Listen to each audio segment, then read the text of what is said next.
Mga pinangganan kong mga kaigsunan, malipayon na usab nga pagpakig-uban kaninyong tanan karon ning lain na pod nga pagsimba dinhi sa atong puloy-anan.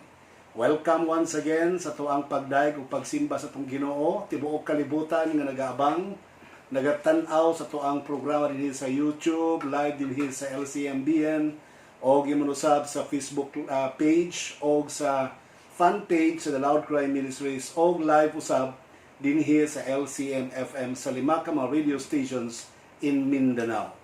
Salamat kayo sa inyong makanunayon nga pagsubaybay sa tuang broadcast, nga live broadcast mga kaigsunan sa pagsimba nato nga to sa Dios ning adlaw igpapahulay. Higalag mga kaigsunan, atong kung itibalo kaninyo nga mali to akong gi-anunsyo kagay na sa lesson nga doon na simba sa Duhali o sa Bukidnon. Kay adto na kagahapon, wala ko kabantay, gibawi ni Presidente Duterte ang freedom sa pagbalik sa pagsimba. Gumikan sa IATF nga council or advisory nga dili sa pagahimuon ang mga panagtigom. Gumikan sa dili pa kakumpiyansaan nga mga pagpanghitabo sa pagpanakot-takot sa coronavirus. So, karon padayong taninhi sa tuang puloy-anan nga pagsimba ug ang Ginoo magapanalangin kanatong tanan. Ang atong tema, atong hisgutan karon mga kaigsuonan sa atong pagpamalandong sa ato ang Ginoo karon sa pulong, mao kining God has not lost control. Ang Dios wala mawala sa iyahang pagmaniho. Ang tanang butang naa siya mga kamot kaigsuonan. Ang ato memory text or ato ang key text nga ato ang pagadugukan karon makita nato sa 1 Corinthians chapter 10 verse 13. Matud pa, there hath no temptation taken you but such as is common to men. But God is faithful, who will not suffer to you to be tempted above ye are able, but will with the temptation also make a way to escape that ye may be able to bear it. Sa Bisaya pa, mga kaigsunan, walay mga tentasyon o kalisdanan nga mag-aabot ngadto sa tao kundili ang Dios matinud-anon gayud ang Dios nga wala siya itugot nga mga pagsulay nga maabot sa tao nga dili marangan sa tao. Apan niini nga mga kalisdanan ang Dios nagaandam og lutsanan nga diin ang tao makaikyas o that ye may be able to bear it aron mahimo niya ang pagpas-an niini. Sa pagpadayon ato ni siyang pataliwadag usa ka pagampo. Magampo ta kaigsunan. Dalaygon og balaan namo nga Dios nga ikaw sa mga langit, daghang salamat Amahan sa imong pagpanalangin, sa imong grasya ug kaluoy imong ginabubo kanamong tanan. Hinaot kining mga pulong, amo kining masabtan kay imong kaalam imong ibubo kanamo, o ang mga pulong nimo mahimong kalig-on sa mong pagtuog panglawas. Aron kami makasugakod sa mga pagsulay nga nagakitabo ning kalibutana, ug dili kami mawad-an sa kontrol tungod kay ikaw ang nagakontrol kanamo. Og hinaot Ginoy ka magapanalangin sa tanang nagatan-aw nini nga programa, tanan nga nagapaminaw, tanan nga naga-subscribe nini nga program. Hinaot o Dios ikaw magapasalo sa mga sala. Salamat sa pagtubag mo sa mga pagampo sa ngalan ni Jesus. Amen. Excuse me gamay ha. Didakpan ta gamay sa kanang. Gamay lang gud kayo nga mga karat-karat suton lang. Okay, usbon ko, God has not lost control. Ang Dios wala mawala sa iyahang pagmaniho. Nagpabilin ang Dios sa iyahang mga pagkontrol sa mga tanang pagpanghitabo nining kalibutana. 3:7 sa Amos mga kaigsunan, 3:6 tanang mga butang nga mga pagpanghitabo sa kalibutan bisan paggubat o kalamidad, tanan kontrolado sa Dios. Walay butang nga nagakitabo ning kalibutan that is not under the control of God, even those things that are happening in Europe, in America, in China, in the eastern part of the world, to the western part of the world. Bisan pa dinhi sa Pilipinas, bisan pa ang pagbalud sa coronavirus tibuok kalibutan, God is in control. Sometimes man, ang tao manghigala kaigsuonan, mawala sa kontrol. Ang mga pangulo sa mga dagkong tao sa kalibutan, mga pangulo sa mga dagkong nasod sa tibok kalibutan, I mean. Like in America. Ang Amerika, dako kayo paranaw sa Amerika. Pero pag abot sa dakong pagsulay sa coronavirus, they become impotent. I would like to tell you that. I'm sorry to tell you that. Nahimo silang walay pulos. Gumikan kaya nila masulbad ang problema. Like in Europe, in Italy, kini mga bantugan ni mga nasod, mga higala. Mga nasod kini nga ginalantaw sa tibok kalibutan, nga diin ang mga pangulo nini hilabihan ka mga intelihente, but they were still out of control. Ang mga nasod usab nga diin atong giilang mga bright nga mga tao, like in the Philippines, they are still out of control. I'm sorry to tell you that. Even in China, ang China, ilang gikontrol ito sa Wuhan ang coronavirus. Pero later, naghimog second wave ang coronavirus dito sa Hainan province. So, dili mapunggan kay igsonan. Ilang trabaho, ilang maniobra, but now they cannot control the direction of the coronavirus. The purpose of the coronavirus is to attack the European countries. The purpose of the coronavirus is to create panic for the whole world. Remember, ay mo kalimutan tagang talamuga, just connect the dots. I-connect niyo ang dots, mga higala. Ang coronavirus, matod pa, hinimo gikan sa China, matod pa sa mga bright ng mga scientists, coronavirus, CCP na ganilang ginganan ni karon, mga higala. Hinimo gikan sa China is a man-made laboratory virus. Karon sa nahitabo, ang ilahang purpose para lang yun igamito nilang biological warfare or biological instrument. O sa nahitabo, mga kaigsunan. Sa niyang gi-question sila, ngano naghimo sila ni ini, ang ilang tubag, ang US na nagtudlo nila. Sa dihapon ang particular person in the US, si Dr. Lear, matod pa niya, wala may labot ang US ani. Inyo man lang kung gibayaran.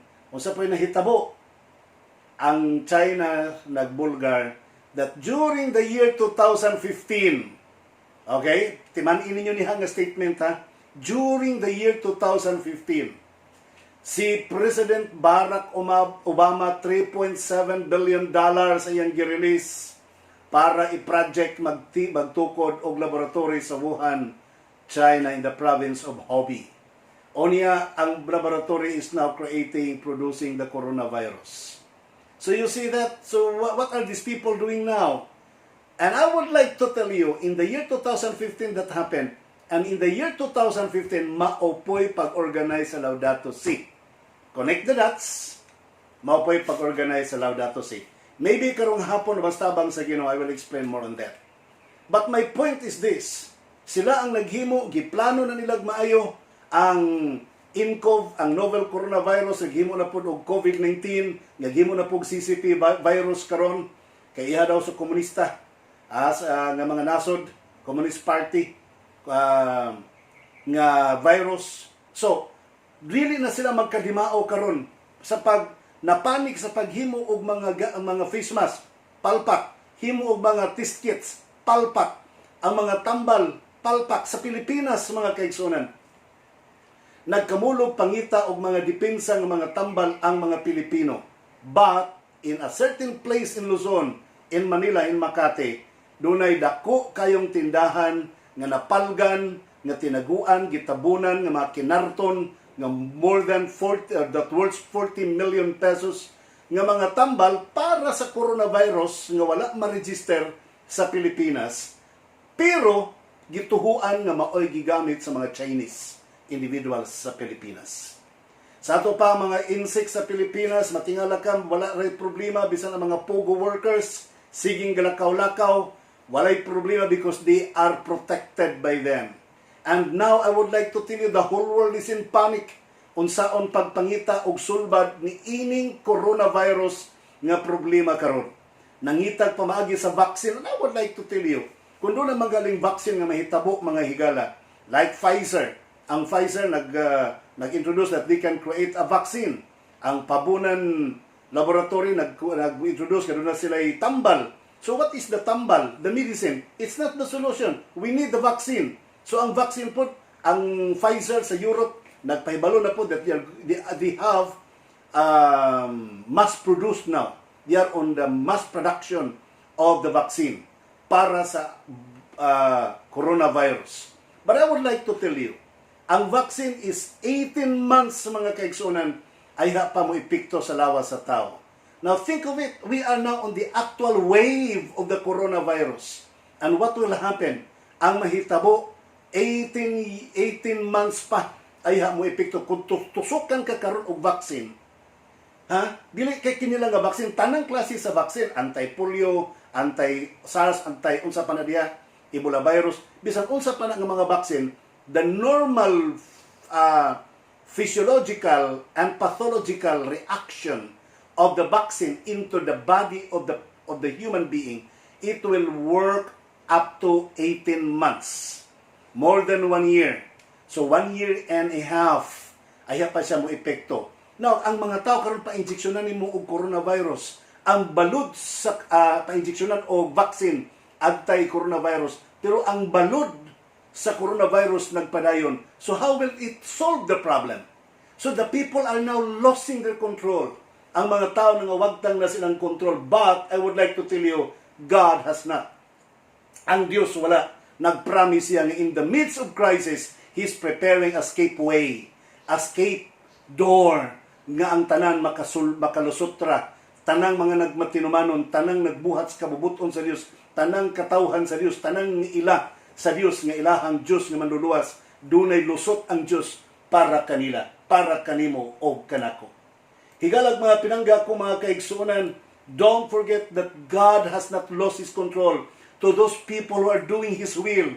And I would like to tell you, in the final day, that when God shall come at His return, what will happen according to the book of Matthew? Jesus Christ Himself declared in Matthew 24 verse 46, Blessed is that servant whom his Lord, when He cometh, shall find so doing. You think it through, mga kaigsunan. Inigbalik sa Ginoo, those who are people nga nagpadayon sa buluhaton sa Dios, mga tao nga nagpadayon nagbuhat sa kabubuton sa Dios, will be blessed by the Lord sa iyang pagbalik. Mapanalanginan sa God is so happy when until His coming, we, you, and me shall be found doing good. Now, what is that doing that God is pertaining to? That doing is the doing of His will. Pagbuhat sa iyang buluhaton. And I would like to tell you, in John chapter 10 verse 28 and 29, those who are doing the will of God, John 10, 28, 29, and I give unto them eternal life, and they shall never perish, neither shall any man pluck them out of my hand. My Father, which gave them to me, is greater than all, and no man is able to pluck them out of my Father's hand. So it's very clear. Bisan pag mutubo pa, muburot pa ang balod sa kadagatan sa ang virus, ang coronavirus, murag balod sa kadagatan nga mo hapak sa Pilipinas, mo hapak sa tibuok kalibutan. Brethren, I would like to tell you, God's hand shall be on protection for you. Magpadayon ang Diyos sa pagproteher kanimo. You are in God's hand. You are there. Naa ka sa kamot sa Diyos, and no one can pluck you out from His hand. Bisan pag NCO, bisan pag COVID-19, bisan pag CPP, bisan pag coronavirus cannot pluck you away from the hand of God. God has not lost His control. Ang Diyos wala mawala sa iyang control. Even that coronavirus lockdown will produce or will result into a pandemic crisis of economy that will result to anarchical problem. Even this lockdown nga nitabos tibok kalibutan mo result og hunger, mo result og pestilence. I would like to tell you, as long as you are in the hands of God, the Lord said, no one can pluck you away from His hand.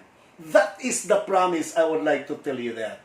Sa Matthew 10:29 og 30, matod pa rinhi, are not two sparrows sold for a penny?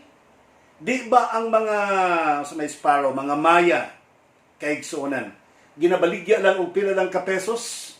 Jesus asked His disciples, and not one of them will fall to the ground without your Father's will. Walay bisag usa kanila nga mahulog sa yuta nga dili itugot sa Dios. But even the hairs of your head are all numbered. Usubon ko, mabasa ka na sa Mateo 10:29-30 sa Revised Standard Version. So imong makit-an mga pinangga nako mga kaigsunan. That is how God is so concerned you individually. How God is protecting you individually. How God is taking good care of you personally. Ang langgam gani nga ibaligya lagtagpila ka sintabo, iya man ganing panalipdan. Ikaw pa nga tao nga matud pa niya, bisan ang imong mga buhok iyang naihap. Even the strand of your hair ginaihap sa Dios. Kabalo ka mga pinangga na mga kaigsunan. That is an idiomatic expression. When Jesus Christ said nga ang mga buhok or ang buhok sa iyang mga katawhan, dili niya malimtan, iyang nasayran, iyang naihap ang ilang mga buhok sa dili pa ni mataga, buot ni pasabot, God is taking good care of you. Kabalo ka, kanabitang mga bana or asawa nga magminahalay, concern kay sila sa mga buhok silang asawa, concern kay sila sa buhok silang bana. Gani, usa ka bana nga hilabihan kaparaygon siyang asawa, ubanon mga kaigsunan, huna-huna sa asawa, ako ning pang-ibton imong ubandong para guwapo ka permi. So you see, buhok ang importante when you love someone, when you take good care of that someone. Ang problema kay kadtong maong bana nangabit og batanon. Pag-abot na po dito sa batanon, okay na po iyang buhok as a sign of love and care. Hunahuna po sa batanon, pang-ibton ko nimong itom nga buhok, pag-ibton ako ning imuhang itom nga buhok, imuhang uban nga buhok, kay para itom na lang tanan mabilin. Naduging tinanaw sa asawa, makabalik siyang asawa, uy, itong naman gyud tanan, nausa naman niya kung bana ni gwapo naman, nadungog man yung nangabit, isa karon ka lang. Ang sunod na kong ibton sa imuha, kana na pong buhok na itom. Iinipot na po niyang itom nga buhok, ato na po siya sa ihang kabit, ang puti na po nga buhok, ato siya siyang asawa, ito na po nga buhok, na nadugay na upaw ang maong kiat nga bana. So mga pinanggan ako magkingson, that is just an illustration that when you love someone, you are concerned of the hair. When you love the person, you are concerned of the hair. When Jesus Christ loves you, He's concerned in even to the most single strand of your hair. And God is watching it, and God is taking good care of it. In other words, He loves you. He's going to protect you. Bisan sa imong buhok, walay mahulog, even in the times of trial. Sa imong buhok, walay malagas, even in the time of sickness. Sa imong mga buhok, walay malagas, even in the time of catastrophe. Sa imong buhok, sa imong kinabuhi, walay daotang mahitabo, even in the time of coronavirus. Sa imong panglawas, sa imong kinabuhi, God is protecting you, even in the time of storm, even in the time of pandemia, even in the time of political crisis, even in the time of religious problems, even in the time of temptations. God's protection is still there. Nagpadayon ang panalipod sa Ginoo diha kanimo. In other words, God knows every man on earth. God knows every man on earth. He knows you right down to the number of hairs on your head. God knows you. Wala ka ba kay balo that God knows your name? Kabalo ang Ginoo sa imong pangalan? You look, what happened sa panahon sa resurrection ni Jesus Christ? He called Mary Magdalene by her name. Iyang gitawag si Maria Magdalena by her name. Sa diyang nagpakita siya dito sa mga apostolis sa close, na nagmeeting ang mga apostolis sa close room, di pakita siya dito, he called Thomas by her name. So, mga pinangga ko mga kaigsunan, God knows you individually. Thomas by his name, and you by your name, God shall be calling you. God knows you personally. Kaila ang Diyos kaniman. He is not going to forget you. He will never fail you. Dili kaniya pasagdan. Matod pa sa Psalms chapter 33, 13 to 15, according to King David, sa New International Version, matod pa. From heaven the Lord looks down and sees all mankind. From His dwelling place, He watches all who live on earth. He who forms the hearts of all, who considers everything they do. Matud pa mga kaigsunan, Ang Dios sa langit nagalantaw dinhi kanatong tanan. Siya ang nagabuhat kanimog kanako. Siya ang nagabutang ug asa ka nagapuyo. Siya nagalalang sa imong kasing-kasing. Siya ang nahibalo sa imong kinabuhi.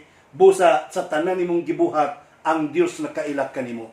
You cannot hide away from God. Dautan ug matarong imong gibuhat, God knows it about you.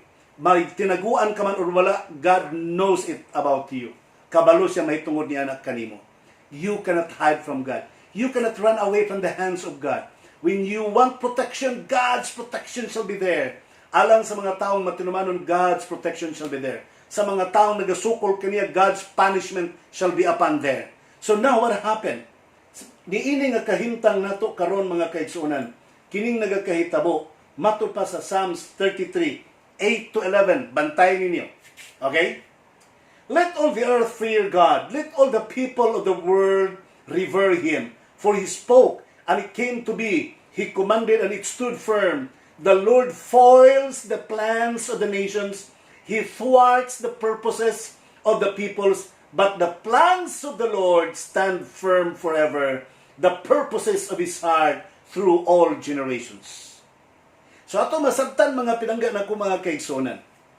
Nga alang sa tibuok yuta nga nahadlok sa Dios, nga may kahadlok sa Dios. Alang sa tanang katawhan sa magkanimo nga nagatahod sa iyang ngalan. Siya nagasulti nga mao kini ang mahitabo sa mga adlaw. Sumala siyang pagsugo, magatindog kini nga malig-on. Ang Dios gubaon niya ang plano sa mga nasod. Iyang baliktaron ang katuyuan sa mga tao sa mga nasod para ang plano sa Dios maoy mapadayon. Higala mga pinangga ko mga kaigsoon, we cannot deny the fact that coronavirus or novel coronavirus or COVID-19 is a plan of man. Dili malikay sa hunahuna gyud bisan sa mga balita nga kining coronavirus nga nagdagan sa atong panahon karon is a plan of these people who are in competition with the United States of America. People who are planning to control the whole world. People who are trying to control every sector in the world. Doon na sila plano ining coronavirus. Think, as what I've told you, quote unquote, si Barack Obama naghatag og $3.7 billion para trabaho sa Wuhan Laboratory for Coronavirus. 2015, mao'y pagsugod sa Laudato Si.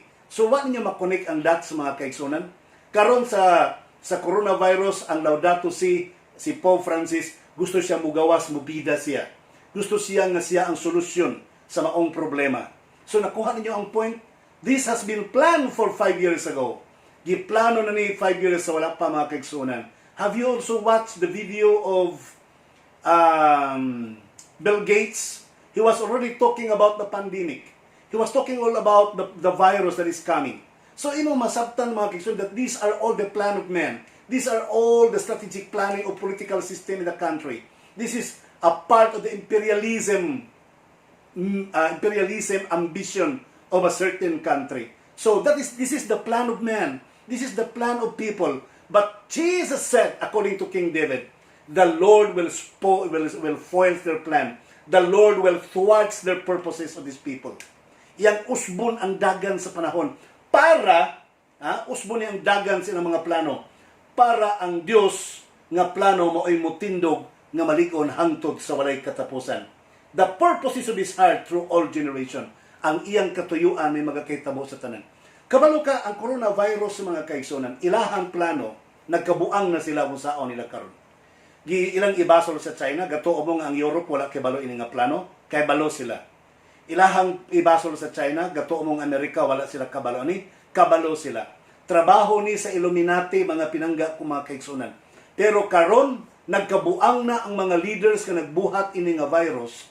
Sila nga nagplano, sila nga nagbuhat ini, wa na magkadimao kung saan nila pagpaundang. Sa China, nakontrol na kuno nila sa Wuhan, China. Nakontrol na nila sa Hubei, province of Hubei. Karon, the second wave of coronavirus in China, nag-break out na pod dito, or nag-outbreak na pod, dito sa Hainan province. Oh, Hainan province, nakadungog ba mo niya na? Ang mga islands bayapon sa Scarborough o sa Spratly, ilang i-under sa Hainan province. Okay. So now, someday, kung matugot itong plano, madayon itong plano sa itong presidente, that the Philippines shall become the province of China, so we will be under the Hainan province. Now, ang wave na po sa coronavirus, according to the news, that it is now in the Hainan province. So, imo makit-an din karon, unstoppable. So, kinsa may nagbuot ni na karon, kung ang mga nag-imbento sa coronavirus, ang nag-manipulate sa coronavirus, wa na magkanimao, have trust in the Lord, because the Lord is still in control. He has not lost His control. Iyang gitugot ning mahitabo, puslan mo mga inyong plano, iyang gipangguba ang ilang mga plano para ang plano sa Dios mo'y mahitabo, dili ang ilang plano may mahitabo. Ang prophecy maoy matuman. Ang mga tao sa tibuok kalibutan nagakahadlok na according to Luke chapter 21 verse 26. Jesus Christ Himself said, men's hearts are failing them for fear and for looking after those things which are coming on the earth, for the powers of heaven shall be shaken. Men's hearts are failing away. Ang mga katawhan nga kasing-kasing sa katawhan nagakaguba, nangakaguol, heart attack tungod sa kalisang sa mga pagpangitabo sa kalibutan. If you are afraid of this coronavirus pandemic, kung nahadlok ka ng coronavirus pandemic, mga higala gihimo nis Ginoong panalangin for us to become ready, to become prepared. Why? Because what will happen next after this, mga pinangga ko mga kaigsunan? God is just preparing us for the second edition, for the second drama.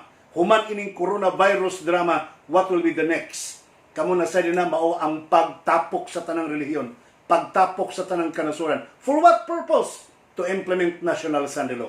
Sa to pa, muabot ang panahon mga kaigsunan, nga dili lang kay coronavirus lang ang pandemya, may problema. Pero muabot ang panahon, the next drama B is the implementation of the national Sunday law.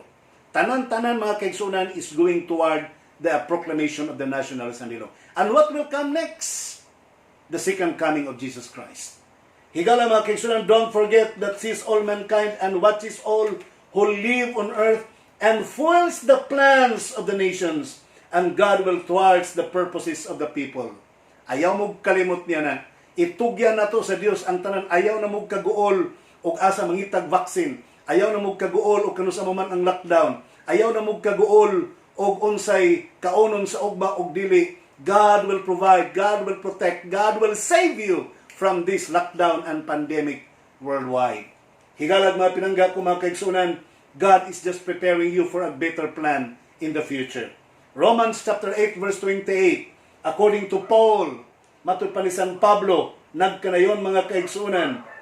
Romans 8:28, and we know that all things work together for good to them that love God, to them who are the called according to His purpose. Ang tanang butang nining kalibutana, hinimo man sa tao, masipyat man ang tao, ma-out of control man ang tao, ma-lost of control man ang tao, but God will never lost His control. Dili mawala ang Dios sa iyang management. He will ever control the whole world because He loves you and me. Ang tanang mga hitabo ning kalibutana, iyang ihatod tanan gayra niya alang sa tanang kaayuhan sa mga nahigugma kaniya. Aron kining mga tawhana matuman ang mga pagpangitabo sa ilang kinabuhi, niining kalibutan na sumala sa iyang katuyuan. Sometimes dili na to masabtan why this pandemic happens. Why? Nganong gitugot sa Dios kini mahitabo nga pandemya? Nganong gialaw po niya kini mga tao nga naghimo, mga malditong mga tao nga nagplano og coronavirus crisis sa tibuok kalibutan? Nganong gitupasagdan po sa Dios? God has a plan. Ang Dios dunay plano mga kaigsunan, nganong gitugot niya kining mga hitabua. Remember this event kining coronavirus, human ini dunay ang political system sa Pilipinas o sa tibuok kalibutan mausab ang landscape. Ang religious services, ang religious status sa tibuok kalibutan mausab ang landscape. Ang economic status sa tibuok kalibutan mausab ang landscape. Ang international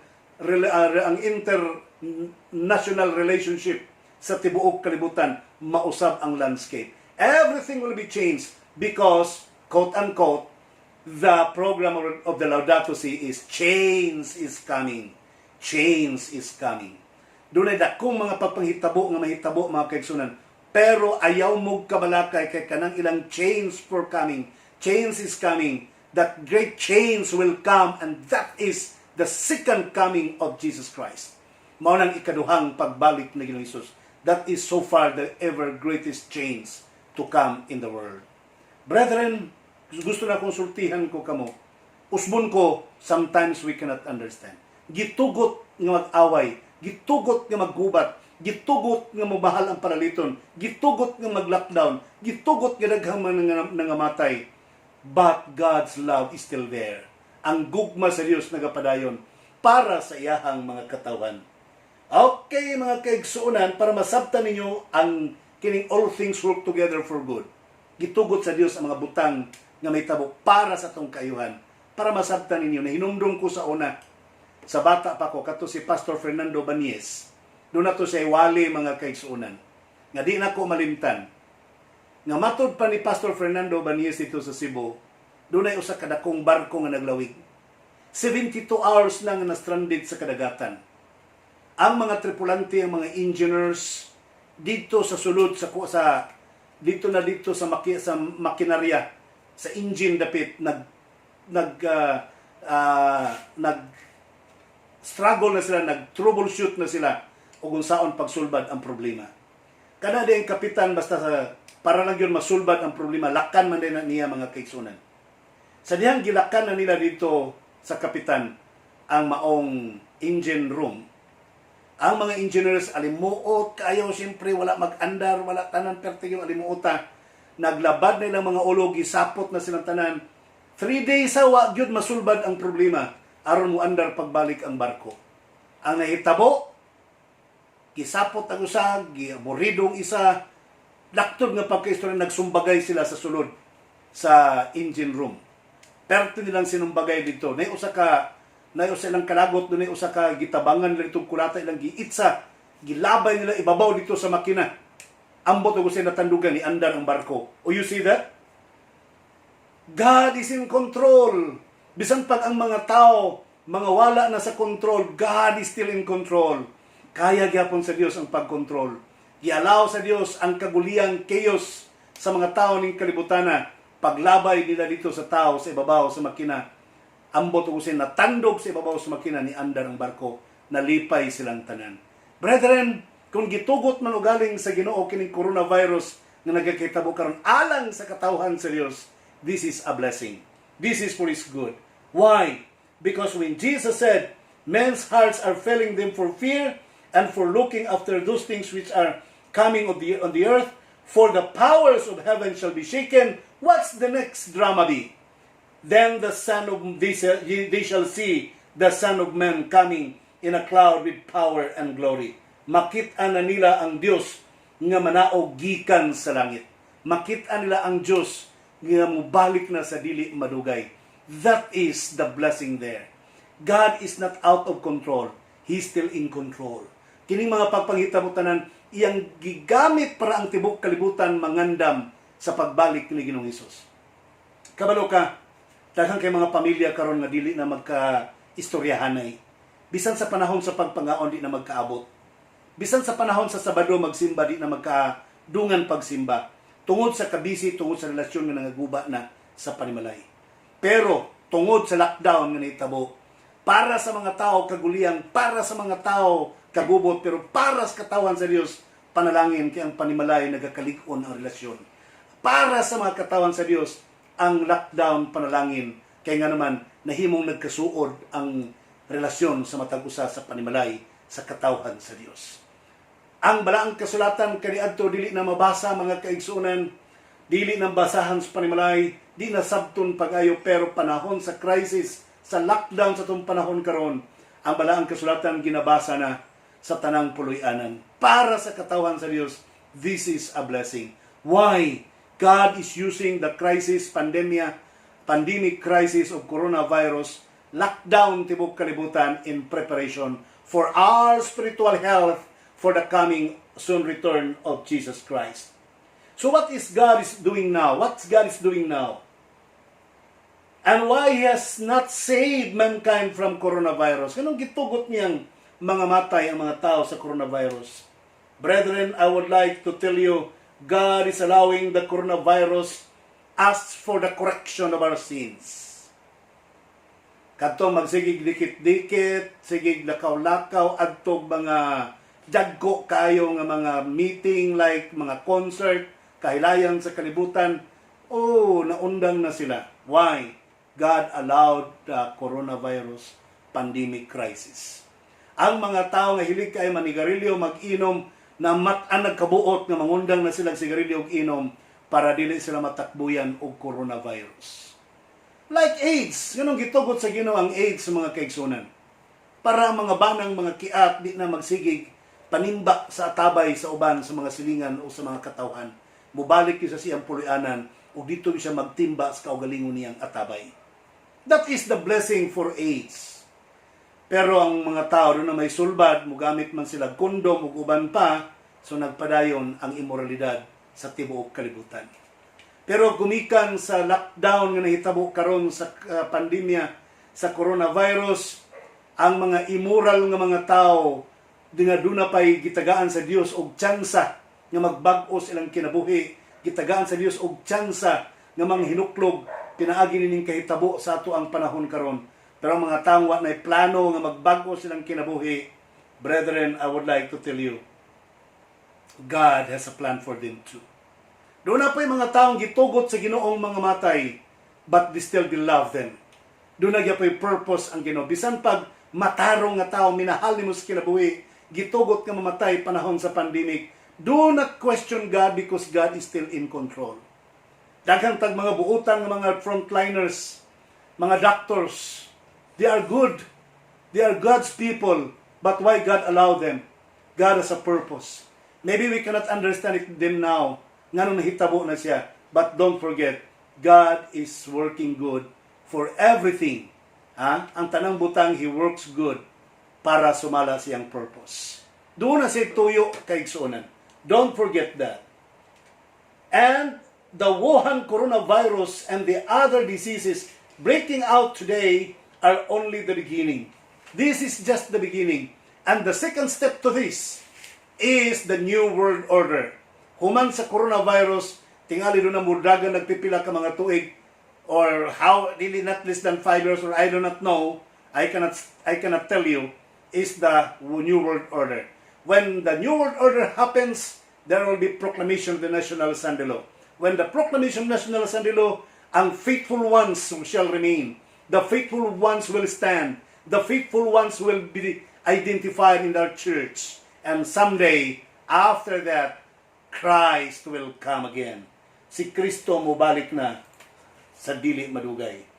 Busa mga pinangga ko mga kaigsunan, don't forget, our pastor, my family member died. I love him but they died during the pandemic. I love him but they died during the tragedy. I love him but they died during the war.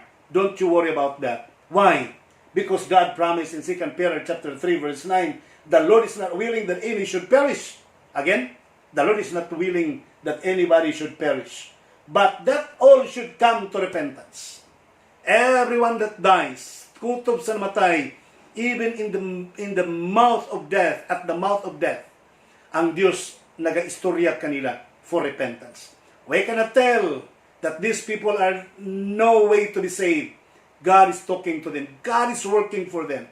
Bisag gitugot pa niyang mga matay, these people are loved by God. Doon ay plano ang Ginoo, depende na sa tao kung idawat ba siya sa Diyos or sa wala. That's why we cannot judge anyone.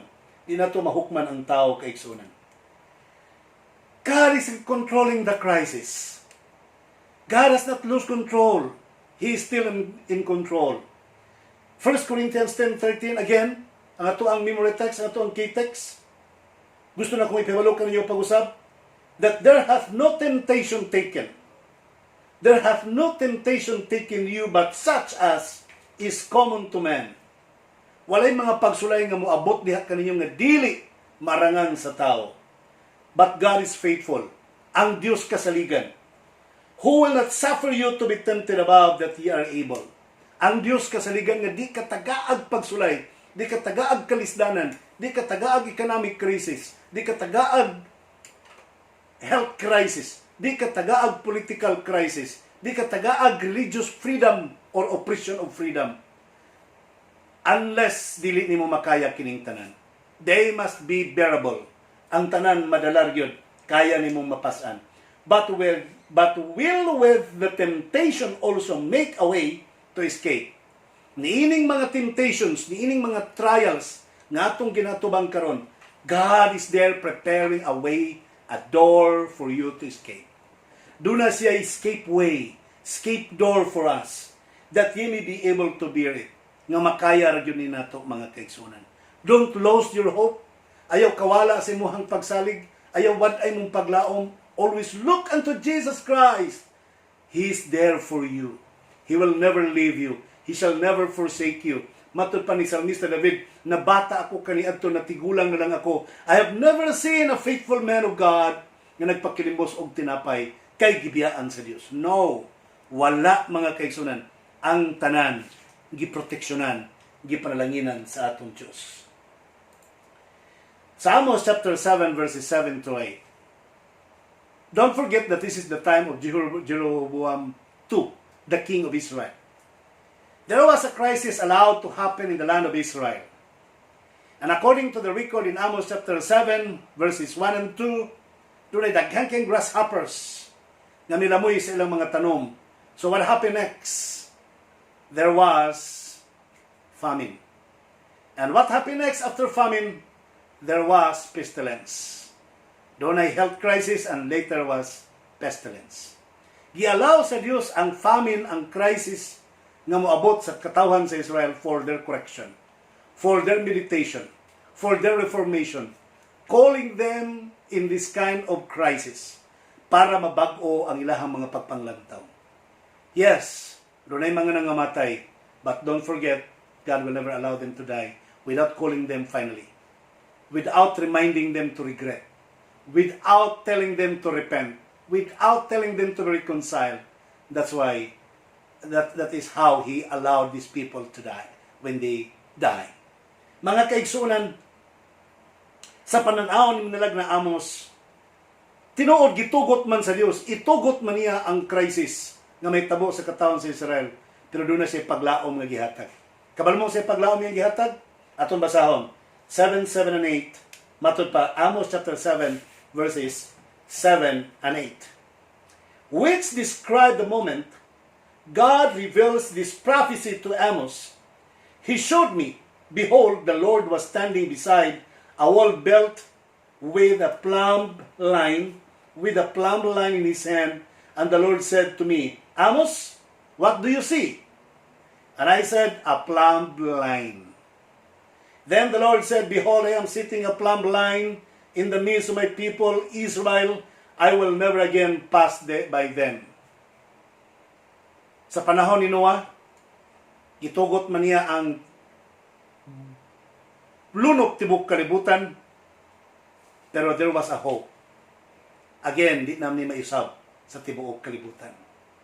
Bisan pag itugot sa Ginoo ang crisis tibok kalibutan, doon ay rainbow nga naghatag og paglaom. Ang tibok Israel gikastigo sa Dios, doon ay plumb line nga gipakita ang Dios ngadto kang Amos.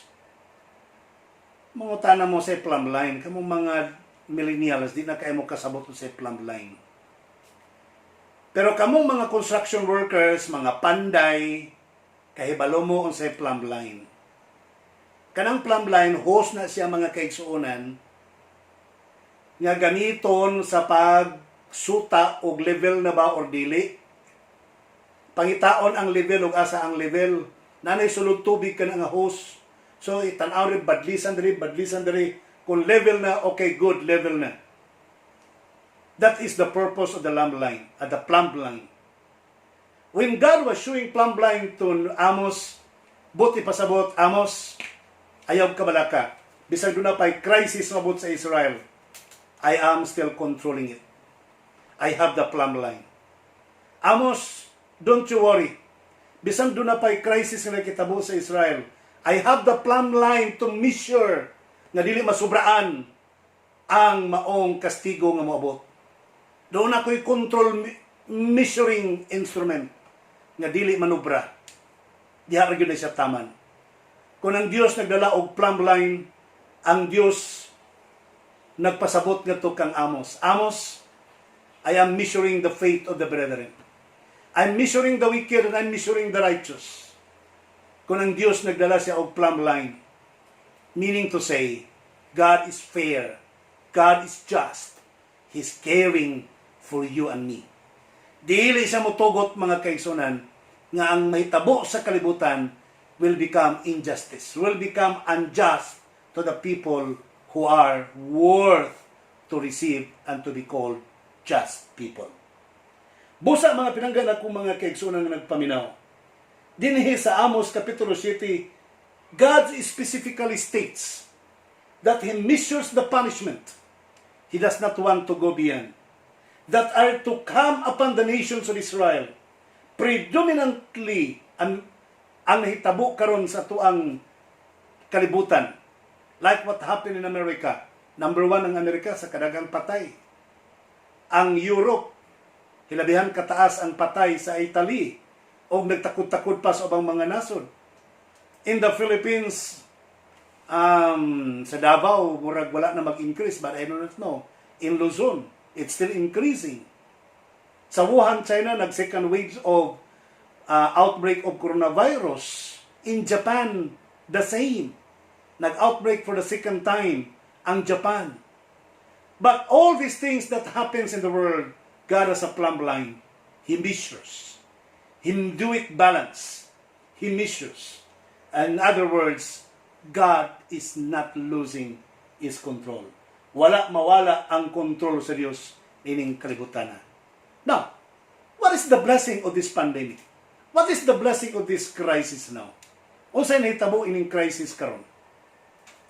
In Revelation chapter 7 verses 2 and 3, Jesus Christ said, according to John, "And I saw another angel ascending from the east, having the seal of the living God, and he cried with a loud voice to the 4 angels, to whom it was given to hurt the earth and the sea, saying, Hurt not the earth, neither the sea, nor the trees, till we have sealed the servants of our God in their foreheads."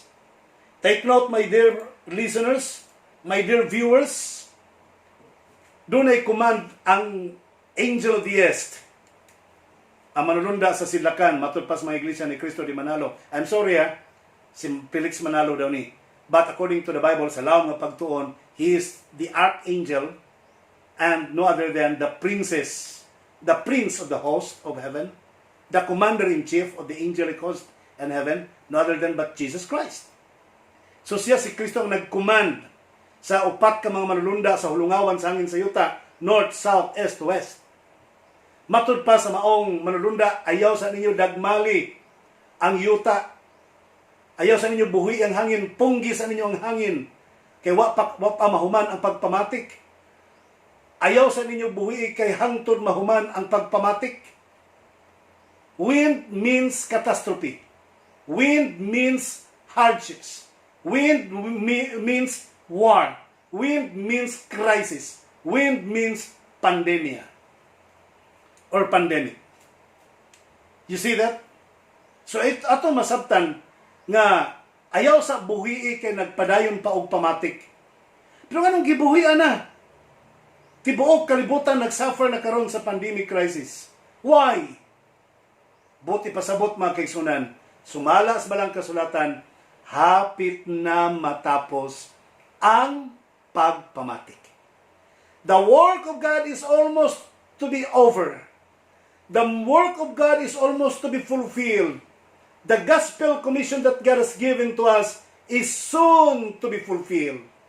And after that, Mateo 24:14, when this gospel of the kingdom shall be preached into all the world and to all nations, and a witness unto all nations, and then shall the end come.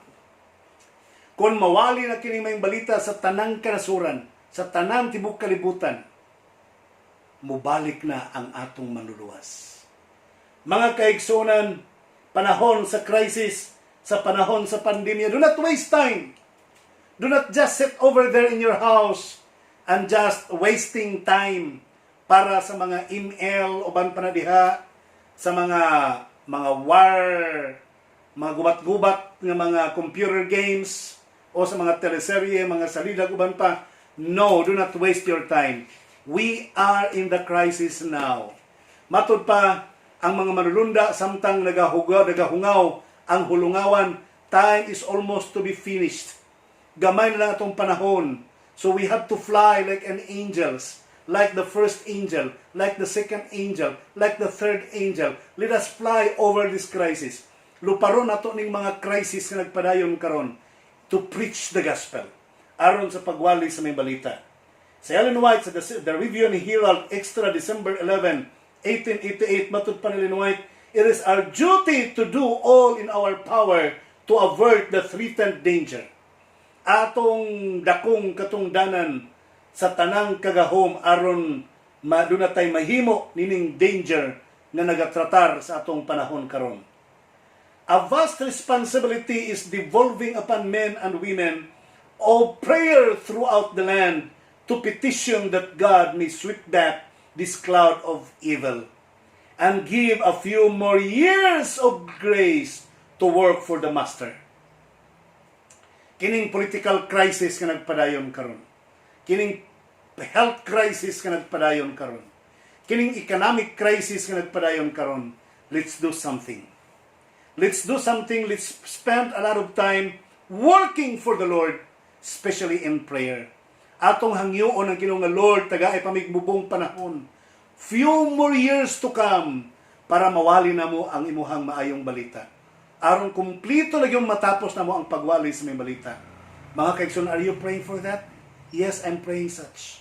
I'm praying for that. I'm praying for the Lord. Lord, itugot unta nga doon na pa'y recess nga may tabo para ang kakulangon sa among pagwali sa may balita ng labay panahon, mawali pa yun na mo og dugang daghan pang mga katawhan nga makadungog sa imuhang mensahe. That must be the prayer of every saint in our time today. And don't be afraid. Bisan sa panahon sa crisis, mangita tag pamaagi nga makawalit tas may balita.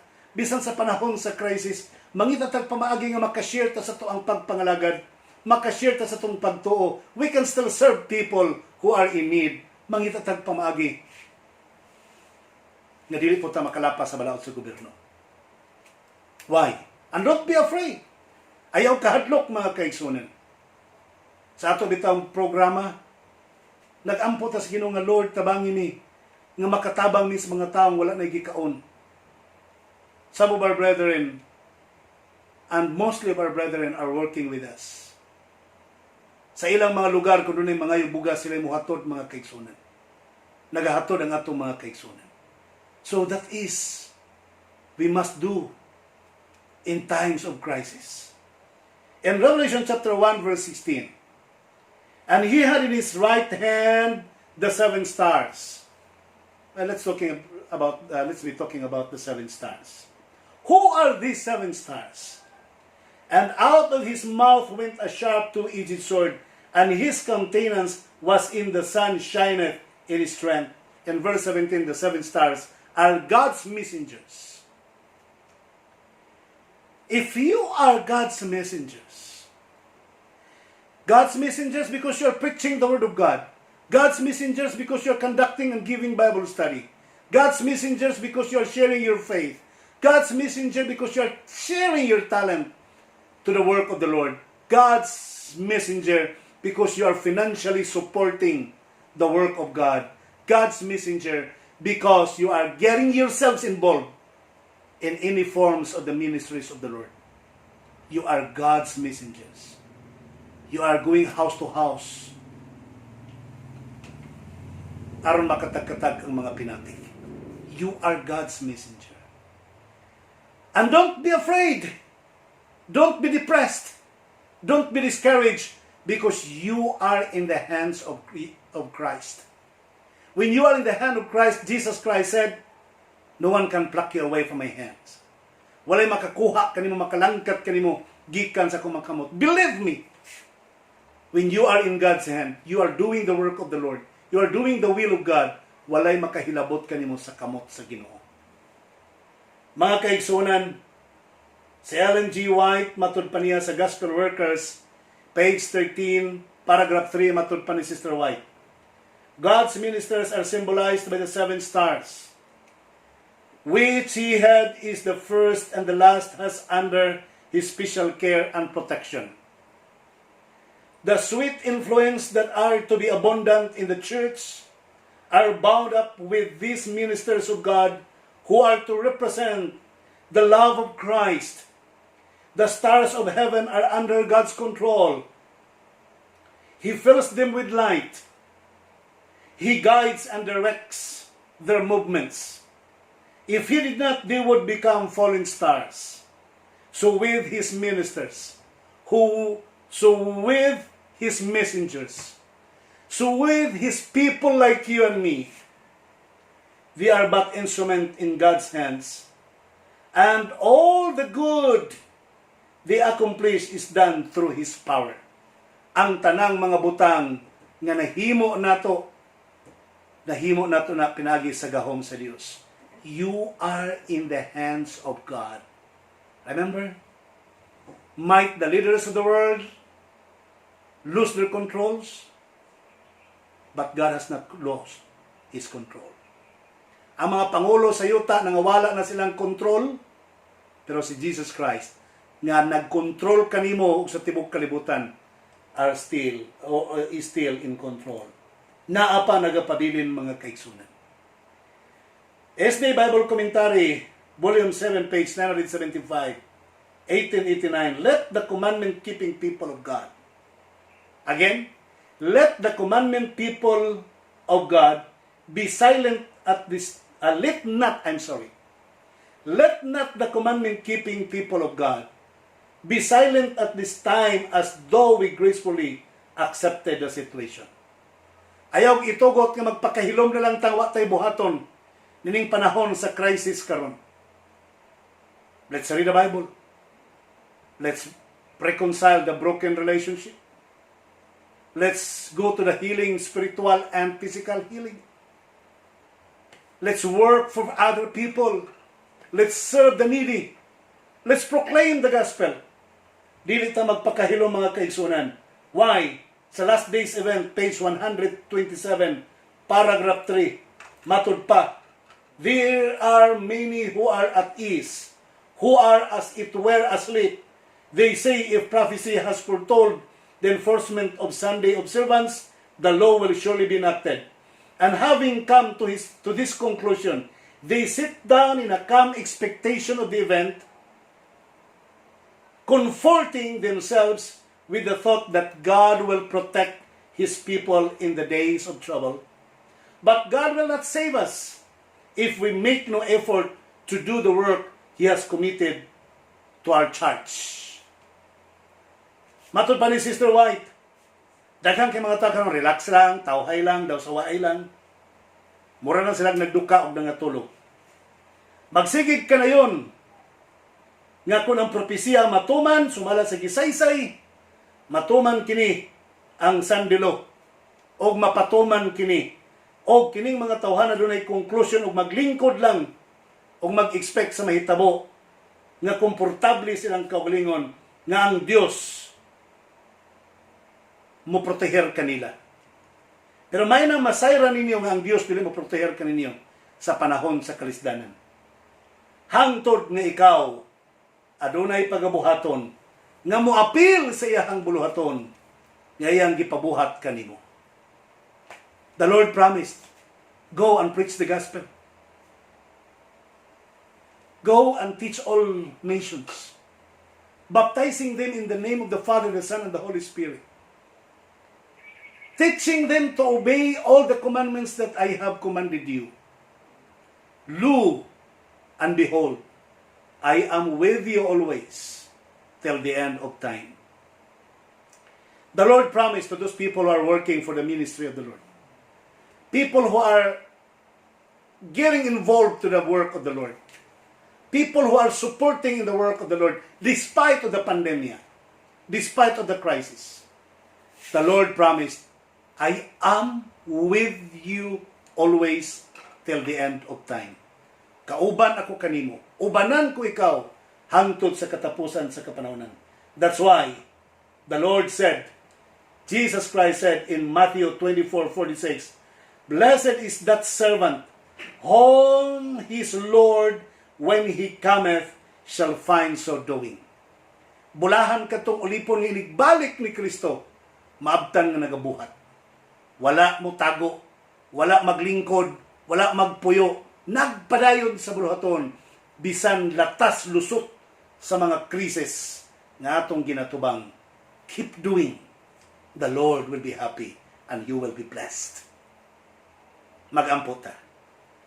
Dalaygon og balaan mo nga Dios nga ikaw sa mga langit, dalaygon ikaw sa nga tanan. Dios nga makagahom, ikaw mong Dios nga dalangpanan, nga dili malisang bisan sa mga kalisdanan sa kalibutan. Nga imong ginabalitad ang mga plano sa tawhanong kalibutan. Ang mga hitabo imong usab para mo tultol ug mugiya sa katawhan sa katumanan sa imong mga plano sa tibuok kalibutan, sa alang sa kaayuhan sa imong mga katawhan o hilabi na gyud sa kaduol sa imong pagbalik. Amahan kaning tanan nakasabot nga bisan sa panahon sa krisis magpadayon kaming magbuhat para kanimo. Magtabang sa buluhaton, musuporta sa buluhaton hangtod sa imong pagbalik. Pasayloa kami sa imong mga sala. Salamat sa pagtubag mo sa mga pagampo. Sa ngalan ni Hesukristo nga among manluluwas. Amen.